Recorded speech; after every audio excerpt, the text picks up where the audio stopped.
who's ready for a really unusual Anthurium review? Think Tesla plant, but not quite.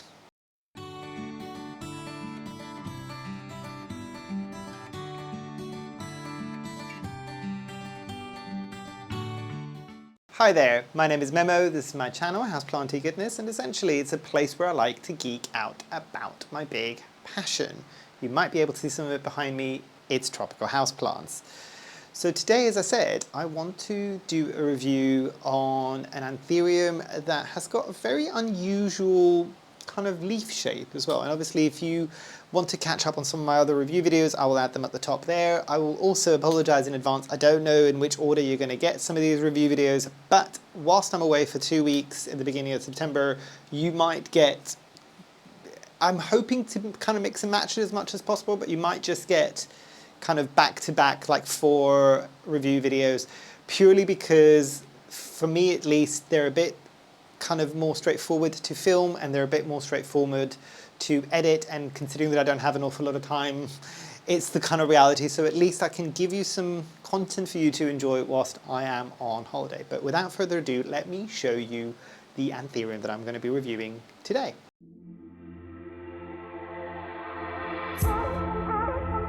Ta-da's! And of course, if you've been here for a while, you know that it's dripping wet.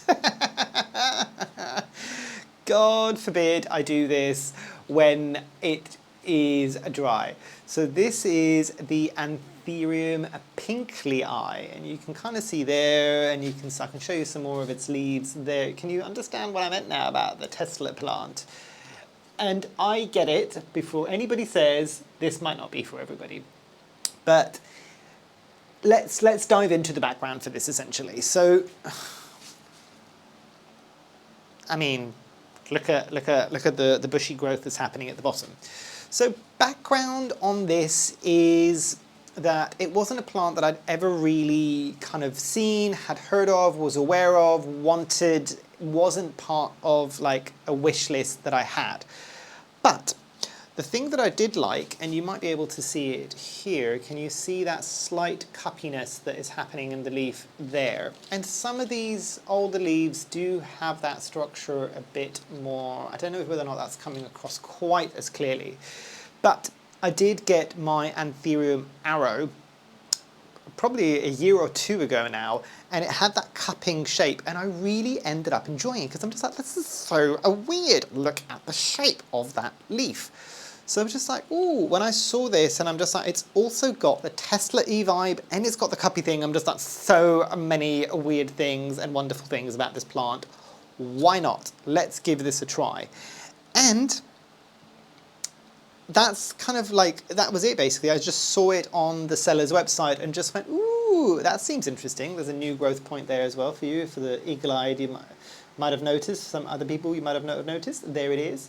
I'm also very aware that it's also got a plethora of mealybugs, and we shall talk about that in the pest section. But that was it really. Like the background with this wasn't massively exciting because I'd never heard of this before, but when I did see it, I'm just like, ooh, let's give that a try and let's see how it is basically. How is it to grow this specific plant in my conditions? And I'm quite glad I did actually. I don't think this was particularly difficult to find, but again I'll touch a bit more on that on availability. But yeah, this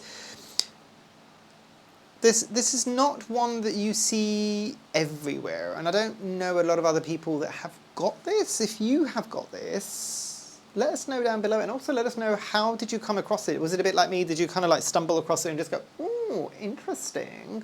Or were you specifically looking for it? It doesn't count if you saw my unboxing of this and that's when you became aware of it. Like, did you come across it organically, if that makes sense? But yes, I think that's everything I wanted to say about background on this one.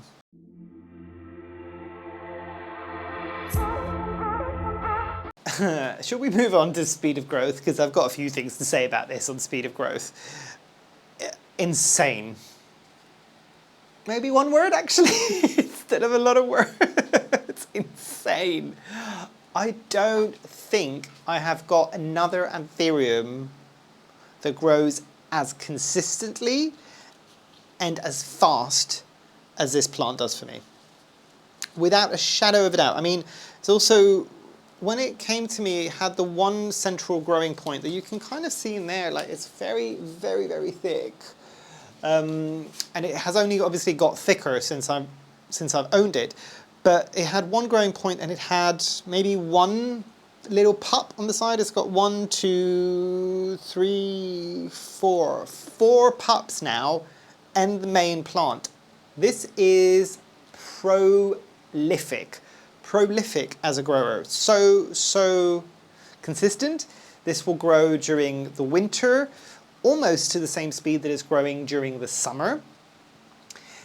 And it doesn't skip a beat. So the same thing goes with all of its pups. The pups will just keep growing quite happily. None of those are maturing super, super fast. It's not fast from a very, very young kind of seedlingy stage to get to this stage with the fully mature leaves, because I'll show you what the immature leaf looks like.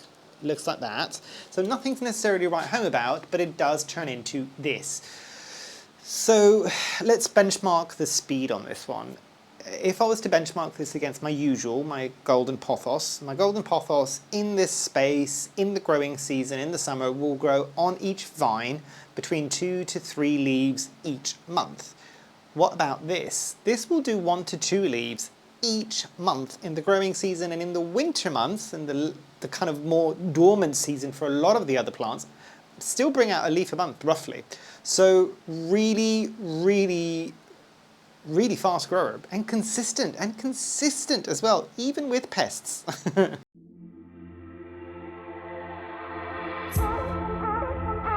Now, ease of propagation on this one, and again, people that have been here for a while know that I haven't really, I think I've been burnt one time a while back when I bought a chunk of, I think it might have even been a regal at that point, with a couple of nodes on it, and I tried propagating it in a prop box and it failed miserably, and I spent a lot of money back then for that, and I've been hesitant to try it again.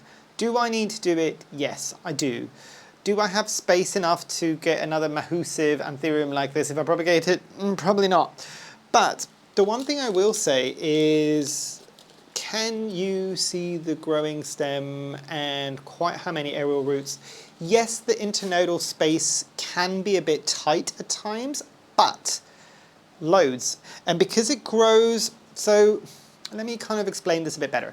So you know some of the Anthuriums that I said that are obligate climbers. I'm thinking of the Lutheri, I think it is. And that definitely needs some form of moss pole and some form of a support, just because it gets quite lanky in terms of its growth. This one does grow tall. It doesn't have a more compact growing structure, but it doesn't have massive internodal spaces. Yes or no is a good thing or a bad thing, it depends, but with this one it's okay that the fact that it grows as fast as it does and there is this much stem to cut into is never going to be a bad thing. So ease of propagation with this, even though I personally haven't propagated this specific plant, I would say probably, at least in terms of getting cuttings from it, relatively easy. In terms of how it propagates, I don't know, because as I said, I haven't done it. As people might know in these videos, I'm just like, ooh, caterpillars, let's remove these, because that's where all the mealybugs are hiding.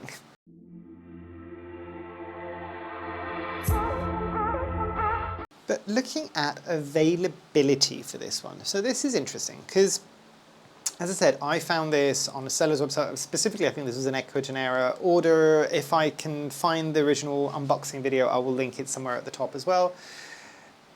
And I don't think I've seen it anywhere else. Possibly the other one that everybody suggests to me all the time, Tropicals, that one will have it. I don't think I have ever seen this in the local plant stores, online plant stores local to me, or even garden centres or anything like that. So there is that to be said for this plant, that it might not be as readily kind of findable as you might do with some other plants. Is that to say it is super rare? No, I think the reality with this plant is that not that many people know about it, and maybe not that many people are actively searching for it in order to buy it. Based on kind of what I've seen with people with the Tesla plant, the Philodendron Holtonianum, I think it is, and I've got another one that's very similar, which is the Philodendron Peloraense. There's not that many people that are kind of keen on them, and I would imagine it's the same to a certain point with this plant, that there's not that many people that are necessarily searching for it, thus you don't see it absolutely everywhere. But at the same time, at least on the websites that I have seen it, it's not going for a huge amount of money. I would say mid-low double digits, about there. So you're kind of looking at between 20 and 30, either pounds or US dollars. It's about there, maybe 30 to 40, it's about there. It's not huge, and you can get a decent sized plant. But for something that grows as consistently as this, that's not a bad thing. Now, do I think this is going to come down in price? Not in a hurry, I wouldn't say. And again, it's to do with the fact that maybe there's not that many people that are desperate to get this and add this into their collection. It's just not going to be something that's going to like flood the market all of a sudden. Do I hope it does? Do I really hope that more people kind of get interested in a plant like this? Yes. Because for me, I mean, look at it. I mean, I keep moving it around every 5 minutes, but it is relatively upright as a structure. It is being held on by the smallest of little janky support sticks, and it's fine. It doesn't need a moss pole. Would it do better on a moss pole? Probably, yes, I know.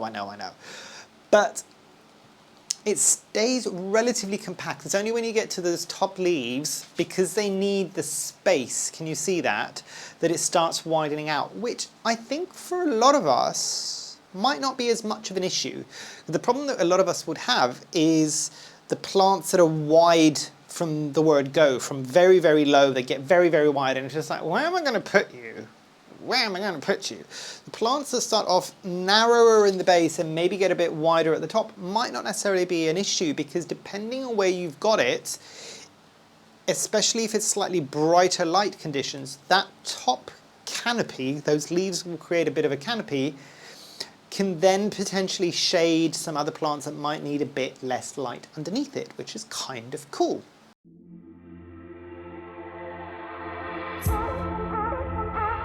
And I've just realized I've been sitting there like waving this thing around. I can put it down and it's tall enough that you can still see the leaves. So I might leave this for a couple of minutes to give my arms a bit of a rest. Now, in terms of pests with this one, and as you've seen through the beginning of this video, what pests are attracted to this? If I'm being entirely honest, everything. I have seen thrips behind this. I have seen mealybugs on this. I'm pretty sure I'm seeing everything on this currently. I have seen whitefly behind the leaves. Have I seen, yes, and I've seen obviously mealybugs, thrips. Have I seen spider mites on this? I don't know actually. Maybe. In all fairness, you might even be able to see some of the mealybugs that I need to deal with on here. Squishy, squishy, squishy, squishy for now, and then it will get treated after the video. But yeah, so mealybugs, thrips, spider mites, whitefly. Full house for me. Not always at the same time. But there is a but here. They are super treatable. When I treat it, usually they will stay off this plant for at least 2 or 3 months minimum. If I've got pests on other things, it will take a while before they come back to this one. And even with that level of pest pressure, and you've probably seen how many mealybugs are in and around this as well, the whiteflies, the spider mites, and all of these things, does not skip a beat. And I will say this now, I will caveat this, because even with these pests, I don't know, but say I never had any of these pests and I was able to keep this into like a hermetically sealed bubble, I wonder if this plant would be even more consistent and even faster of a grower. Insane. All of this to say is, even when it's got pests, it doesn't matter what pest it's got in it, it does not affect its speed of growth or much of its appearance, to be fair, at all. Absolutely at all. So, you know how a lot of us will get really, really worried and scared about some of our plants that are slightly more delicate, slightly thinner leaved, all of these things, especially when it comes to things like thrips and things like that, because you are worried of the visible damage that they're going to create to the plant. This issue does not exist with this. Even the spider mites. Even the spider mites. I have got no speckling on this plant on a single leaf, even though it has had spider mites. I also had this plant very, very high up, and at some point it probably wasn't even getting shaded that much. It was getting blasted with pretty much direct light for 3 or 4 hours each day. Absolutely fine. Did some of the leaves at that stage get a bit of a burn and a bit of yellowing? Yes. But you know what? Yes, this could get most pests that we have in our environment. Is this true for a lot of plants? Yes. Some plants, as we've seen in some of these reviews, don't get as many pests or at all, in my experience, but as we've seen from some of the comments from the other videos, I'm thinking of the recent video that I posted, which was the Thamatophyllum sprosianum, which for me, I have never had pests on that plant. There's other people that are just like, oh my God, it's a thrip magnet, or it's had all the pests and all these things. Things vary with all of us. But in my experience, this one does get a lot, but nothing seems to affect it in the slightest at all. I think at this point, looking at the level of pests that are on this, I think the solution for this might be this is going to go in the shower and it's going to get blasted. Because trying to get everything out with my little alcohol painter's brush thing might take me an entire day, and I still haven't started watering, and it's a Saturday, so it's going to be a heavy watering day. But yes, pest-wise, it can get a lot of things. Does it affect it? Not massively. Again, in my experience, not massively.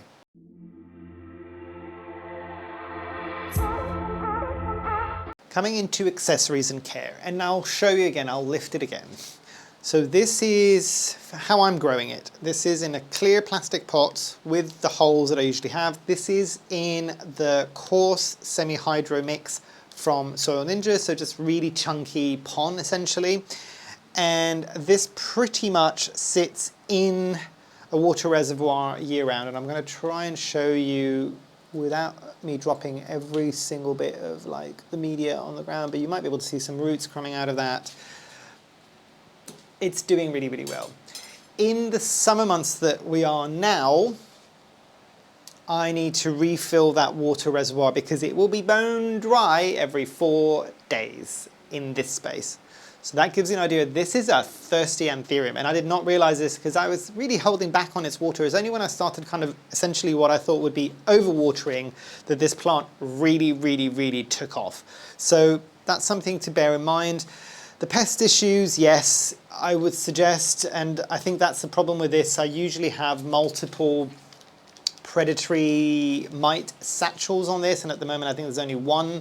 I have ordered some more. I've ordered 100 a month ago and I've placed them. I ordered 100 about a week ago. I placed all of that, realized I probably need still a bit more. I've ordered some more, hopefully to get it before I go on holiday. I have not been notified yet if they've been shipped, so I might not get it before my holiday. And the poor person, I do apologize, that might be taking care of my collection might have to slot these onto plants. I'm really hoping they don't have to, because the less I can ask of this person, the better for their sanity and mine. And it's just not fair. I mean, they're doing a massive kind of service by caring for my plants. I shouldn't have to put all the predatory insect satchels on as well. But yeah, in terms of fertilizing, this gets fertilized weekly, and seems to do really, really well. Does this need the humidity that my conservatory provides it?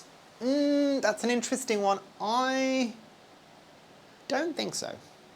I really don't think so. It's not one, because the leaves are so leathery and because of how prolific it is to grow, I wouldn't imagine it's one that kind of needs that. Are these the thickest Anthurium leaves that I have ever experienced? No. Are they the thinnest? No. They're kind of in the middle, but they are very, very kind of leathery and glossy. So generally speaking, you should be okay. As long as, and I can only state this with how I'm growing my plants. So it's in that semi-hydro and it's got the water reservoir. As long as I had that in a household condition, I think, and as long as it's getting the right level of light, it should be okay. I don't think this needs a huge level of humidity. I don't think.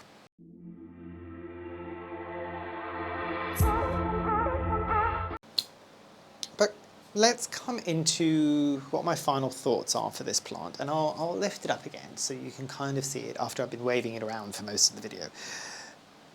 I'll start with the way that I usually do with my final thoughts for most of these reviews is knowing what I know now. If I didn't own this specific plant, so the Anthurium Pinkleyi, would I purchase it?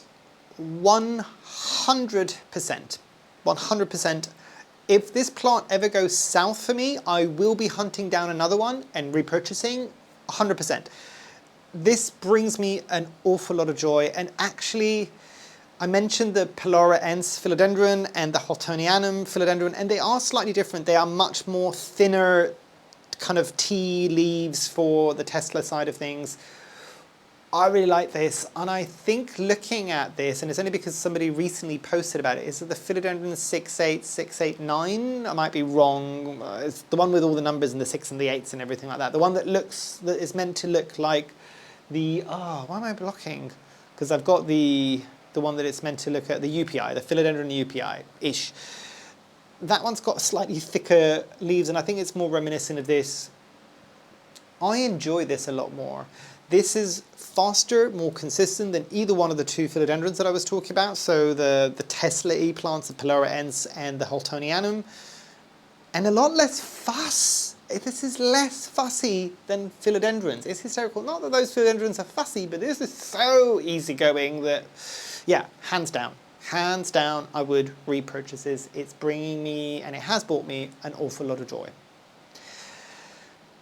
Now, in terms of giving it a score, you can probably guess where this is going to head now. In terms of giving it a score, I'll give it a score from me, and I'll give it a score for what I think it might apply to a lot of other people. So for me, this is a solid 9 or a 10 out of 10. It ticks a lot of boxes. It ticks an awful lot of boxes for me. It is consistent growing. It's a fast grower. It should be easy to propagate. It does get pretty much every bug under the sun if you let it, but does it affect it? No. It grows happily in semi-hydro. It grows in slightly brighter light conditions. I think this would probably grow in a household condition as well. So for all of that, and the fact that it brings me as much joy, and the leaves are really cool because it does that cuppy shape. Tick, tick, tick, tick, tick, tick, tick, tick, tick, tick, tick. Really high scores for this one, for me. Now, for everybody else, and I'm doing a lot of assumptions here as well, because somebody might be like, oh yeah, this is probably going to be a dent for me as well. But the T shape isn't for everybody. We talked about this. It's kind of rare, but rare because not that many people are probably actively searching for it or have even heard of it. So I would assume, based on maybe some people might not like it, it's not as exciting, it's not got the velvetiness, the leaf shape might put some people off. I would say this might be a 7, possibly for some people. I really want to give this an 8 out of 10 for most people because of how resilient and easygoing it's been. So maybe a 7 or an 8 out of 10. Really strong, solid scores for an Anthurium that probably not a lot of people have heard of. So I'm all about, and I like this when you feed this back to me on some of my videos, that some of these plants you've never seen or have heard of before. That brings me no end of joy, because what I'm hoping with some of these videos is to introduce you all to some weird and kooky plants that not everybody has. So it's not the Melanochrysis, and it's not the Queen Anthurium, and it's not the kind of standard like variegated Monstera. The variegated Monstera. It depends whichever one of the variegated Monsteras you want to think of. They're all kind of the one that everybody wants and everybody has heard of, even their mother, grandmother, and niece, basically. This is one that maybe most people haven't heard of before, and even if I can introduce this to some people and they kind of get it and they just go, you know what, Yes, that ended up being a really cool plant. Thanks for letting me know. Job done. But yes, I'll stop prattling on now. Hopefully you've enjoyed. Hopefully I shall see you here soon. And I truly, truly hope that you have a great rest of your day. Thanks. Bye.